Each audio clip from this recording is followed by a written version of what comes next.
Here's another video for my humanities skeptics. One problem with the humanities for me is this. A businessman that sells scam products will eventually or at least probably go broke, but a thinker selling scam nonsense ideas can do it forever. I love ruminating on this STEM versus humanities topic. One thing I've been thinking about lately is if there's any benefit to the average person studying humanities.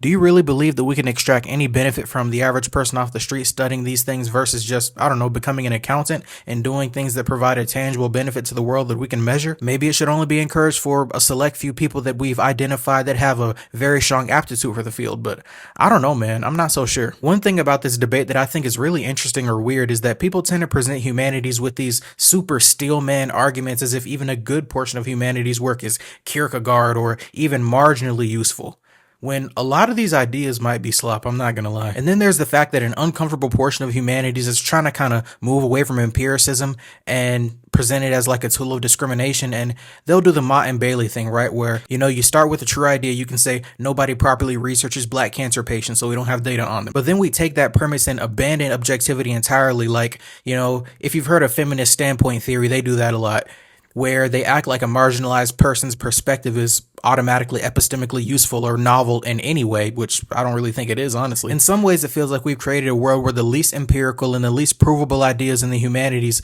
are what we're least allowed to interrogate. It's kind of like the goal was to make new elaborate ways to make beliefs unfalsifiable instead of generating knowledge and searching for truth.